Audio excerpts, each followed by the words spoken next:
Assalamualaikum, apa kabar semuanya? Alhamdulillah, pagi ini saya ada di kota Bandung.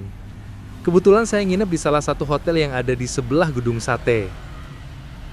Pagi ini hari Jumat, cuaca sedikit mendung. Setelah subuh tadi hujan deras. Pagi ini saya pengen jalan-jalan ngelilingi gedung sate, salah satu gedung bersejarah di Indonesia. Nah, itu pagar barat gedung sate udah kelihatan ya. Saya mau nyebrang dulu. Menurut saya lalu lintasnya lumayan rame ya. Kalau lihat di Google Maps, ini nama jalannya Jalan Cilamaya. Ada tangga untuk naik ke jalur pejalan kaki.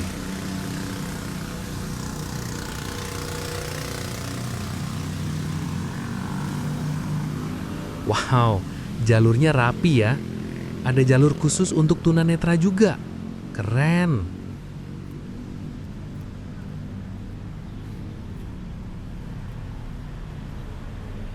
Kalau ke kanan, itu namanya Jalan Banda. Lurus ke sana, ada Studio Jonas Foto. Studio itu punya konsep one-stop photography shop. Sangat populer di Bandung. Ini ada jalan masuk ke kiri ke Museum Gedung Sate. Katanya sih bagus, tapi waktu saya terbatas di Bandung. Jadi ya mungkin lain kali saya masuk ke museumnya. Pohon-pohon di sini sangat terjaga. Bukan pohon yang menyesuaikan trotoar, tapi trotoar yang menyesuaikan pohon. Jadinya kelihatan rapi ini. Paving trotoar ditata mengikuti pohon. Ada beberapa pangkal pohon yang dikasih plat baja bermotif. Estetik. Gak tahu ini pagernya asli apa enggak, tapi bentuknya kelihatan vintage banget. Di bagian dalam pagar, kelihatan juga pohon-pohon yang dibiarkan tumbuh lebat, tapi kelihatan dipelihara dengan baik, jadi nggak semrawut.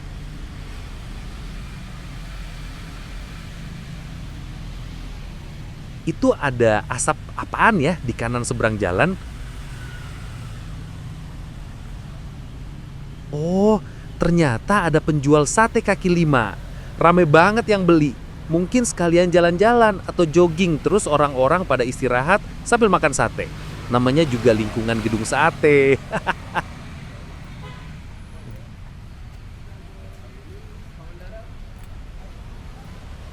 Posisi saya sekarang ada di selatan gedung sate, tepatnya di Jalan Cimandiri.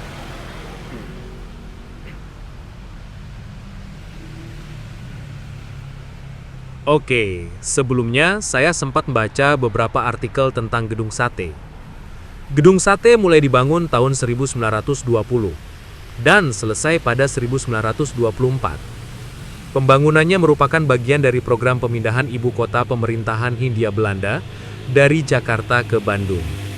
Ternyata rencana pemindahan ibu kota gak cuma ada sekarang ya. Tapi rencana itu gagal karena resesi ekonomi tahun 1930-an. Bangunan gedung sate dirancang dalam satu kompleks perkantoran untuk instansi pemerintah. Governments-bedriven. Oleh pemerintah Hindia Belanda, gedung ini digunakan sebagai kantor Departemen Pekerjaan Umum dan Pengairan, Departemen Verkeer and Waterstaat. Gedung sate dirancang oleh tim yang dipimpin oleh J. Gerber. Setelah itu, gedung sate sempat menjadi kantor pos dan telekomunikasi. Arsitektur gedungnya merupakan perpaduan gaya neoklasik dan art deco dengan ciri khas menara yang memiliki 6 ornamen seperti tusuk sate di puncaknya yang menjadi asal mula nama gedung sate. Nanti di bagian depan kelihatan itu satenya. Jumlahnya ada 6 bulir dalam satu tusuk. 6 bulir itu melambangkan jumlah uang yang digunakan untuk membangun gedung sate, yaitu 6 juta gulden. Saat ini, gedung sate punya fungsi utama sebagai kantor Gubernur Jawa Barat. Ya, benar. Kantornya Kang Dedi. Walaupun baru separuh jalan, harus diakui nyaman banget jalan mengelilingi gedung sate ini. Suasananya rindang banget. Banyak pohon yang menaungi jalan. Di bagian dalam juga dari tadi kelihatan hijau banget. Lokasi sekitar sini bener-bener diselimuti hijaunya pepohonan dan rumputan. Adem banget pokoknya. Basah sisa hujan subuh tadi juga bikin suasana di sekitar sini tambah sejuk. Buat saya yang jarang-jarang ke Bandung, suasana seperti ini bakal jadi kenangan tersendiri tentang kota Bandung. Kota yang cukup padat dan rame, tapi punya banyak spot yang bisa menenangkan diri, memanjakan mata, dan pastinya bikin pengen balik ke Bandung. Tapi berdasarkan pengalaman saya, ada satu istilah Jawa yang selalu melekat kalau memuji sesuatu. Namanya sawang sinawang, yang artinya kurang lebih rumput di halaman rumah tetangga lebih hijau daripada rumput di halaman rumah sendiri.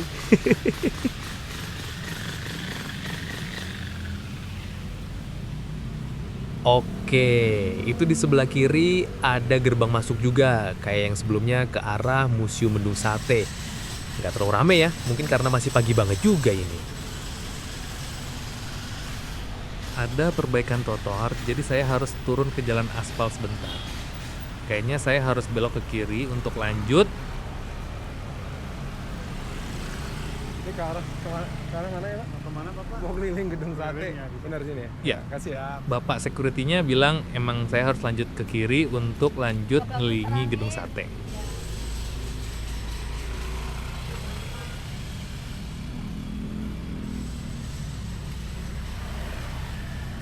Ini ada warga yang lagi baris ngantri sesuatu. Kayaknya lagi ngantri bingkisan Jumat berkah, soalnya ini emang kebutuhan hari Jumat. Warga pada dapat bingkisan dari STIA LAN Bandung, sekolah tinggi yang ada di sebelah kanan ini. Insya Allah semua dapat berkah ya. Warga dapat bingkisan dan sivitas sekolahannya dapat pahala. Amin. Setelah baca-baca di Google, ternyata Sekolah Tinggi Ilmu Administrasi Lembaga Administrasi Negara atau STIA LAN Bandung ini juga salah satu sekolah tinggi tua loh di Indonesia. Awalnya, STIA LAN Bandung berasal dari Institusi Perguruan Tinggi Dinas Ilmu Administrasi Negara atau PTDIAN yang didirikan tahun 1960 dan kemudian berubah jadi Sekolah Tinggi Ilmu Administrasi pada tahun 1967. Transformasi menjadi Politeknik STIA LAN Bandung terjadi pada tahun 2020 untuk fokus pada pendidikan tinggi vokasi. Keren ya, sekolah tinggi ini. Ini dari tadi saya keasikan jalan di aspal jadi lupa naik ke trotoar. Hehehe. Saya lanjut belok ke kiri dan sekarang saya ada di bagian Jalan Cilaki, bagian timur gedung sate. Di kanan jalan yang ada pagar putihnya itu, di dalamnya ada taman lansia, tapi kayaknya sedang ditutup, mungkin sedang ada perbaikan. Tamannya kelihatan kayak hutan kota gitu, asri banget. Kira-kira selain lansia, atau boleh ya main ke taman itu? Nah, gerbang ke kiri ini kalau saya lihat di Google Maps ada museum pos di dalamnya. Sebenarnya menarik banget untuk dikunjungi, tapi apa daya, waktu saya di Bandung yang sangat terbatas. Lain kalilah insya Allah.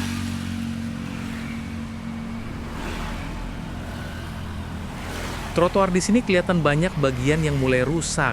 Mungkin perbaikannya bertahap. Sabar aja ya, wahai para pejalan kaki. Hehehe.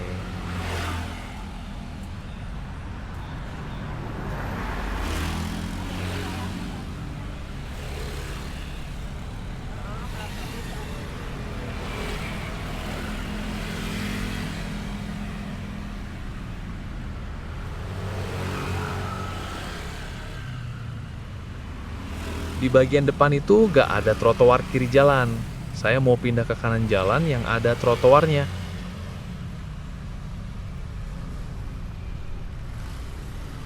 Nah, kelihatan tuh taman lansianya. Pasti syahdu banget ya di dalamnya. Banyak pepohonan besar yang bikin suasana teduh di dalam taman. Sayang, tamannya ditutup. Tuh, di kiri kelihatan bagian bangunan gedung sate yang keren banget ya. Saya lihat di Google banyak yang bikin foto pre-wedding di gedung sate.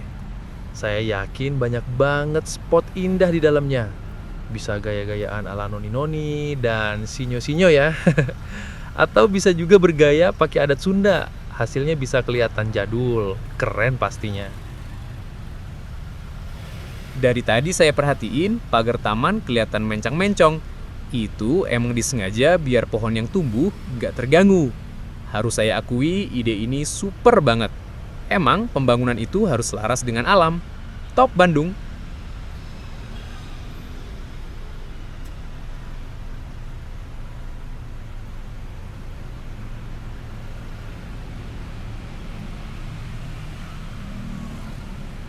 Di depan dah kelihatan jalan Diponegoro. Di seberangnya ada kompleks Badan Geologi. Ada museum geologi di sana. Museum itu juga bisa dimasukkan ke dalam list lokasi yang bisa dikunjungi kalau ke Bandung. Insya Allah suatu saat saya bisa bikin video tentang museum geologi. Oke, sekarang saya belok ke kiri. Dan saya sudah di bagian utara Gedung Sate, di Jalan Diponegoro. Emang kelihatan megah banget ya Gedung Sate.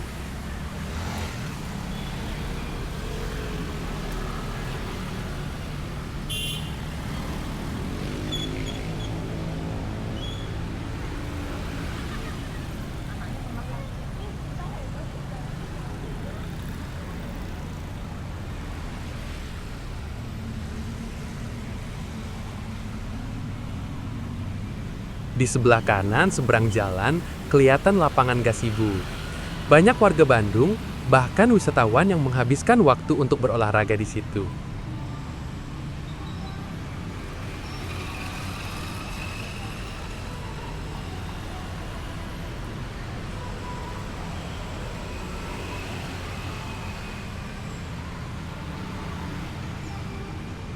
Nah, ini dia bagian depan Gedung Sate. Kelihatan ya, itu satenya Gedung Sate di puncak gedung. 6 bulir satenya yang jadi simbol 6 juta gulden. Ornamen itu juga punya fungsi sebagai penangkal petir.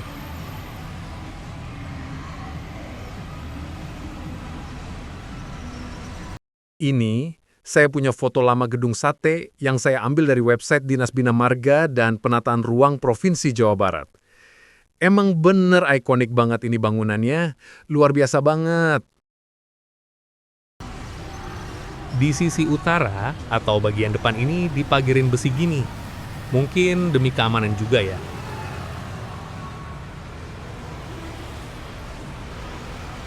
Di dalam, kelihatan banyak pegawai yang sedang senam. Biasa, emang kalau hari Jumat pagi dipakai sama pegawai pemerintahan di mana-mana untuk aktivitas olahraga kayak senam, sepedaan, dan lain-lain. Tuh, lapangan gazebo. Saya baca-baca di bandungkita.id, lapangan gazebo sudah ada sejak zaman Hindia Belanda. Lapangan itu dulunya punya nama Wilhelmina Plain atau Lapangan Wilhelmina, yang diambil dari nama Ratu Belanda saat itu. Pada tahun 1950-an, nama lapangan itu berganti menjadi Lapangan Diponegoro. Baru pada tahun 1955, lapangan Diponegoro lebih dikenal dengan nama Lapangan Gazebo. Gazebo sendiri merupakan kepanjangan dari Gabungan Sepak Bola Indonesia Bandung Utara. Jadi dulunya tim Gazebo sering latihan di lapangan itu.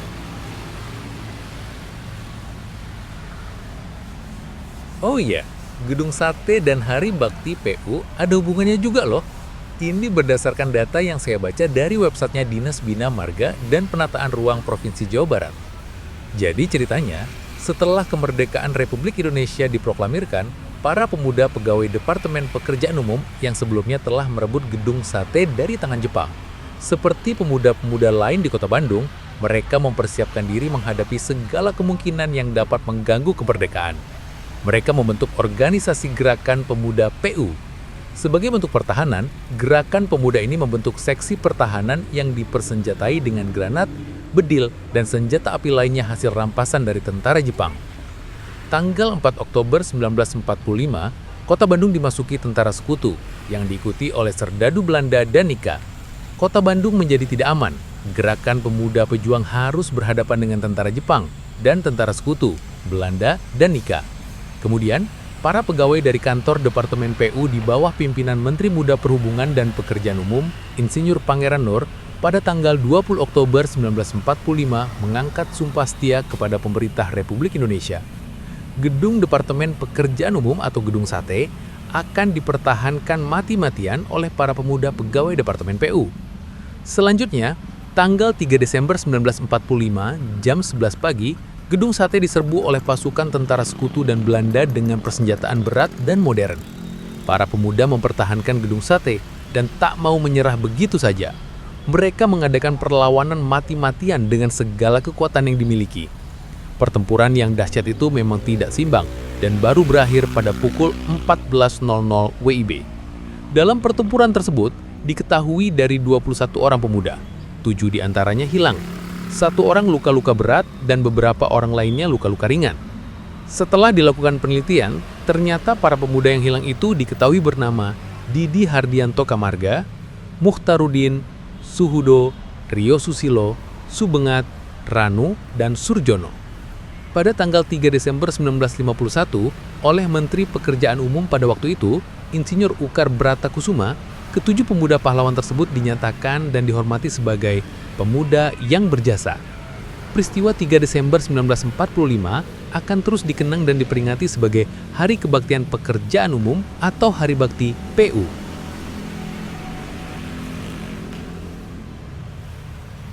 Alhamdulillah dari tadi cerita-cerita terus, gak nyadar saya udah balik lagi ke sisi barat Gedung Sate. Keren banget desain yang ada di bagian kiri ini. Tanaman yang ada di kanan bawah juga tertata rapi. Warnanya hijau seger, jadi serasa ngeliat lalapan. Sambel mana sambel? Aduh. Semua bagian Gedung Sate emang keren, indah, vintage, retro, dan semua kata-kata bagus pasti tersemat di bangunan bersejarah ini.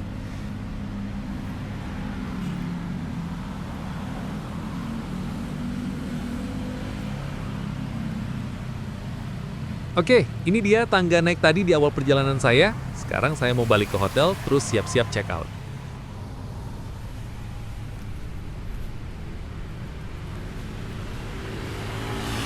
Alhamdulillah, puas jalan-jalan kali ini. Senang bisa ngelilingi salah satu bangunan yang punya nilai sejarah tinggi di Indonesia. Cukup dulu ya kali ini. Besok kita jalan-jalan lagi.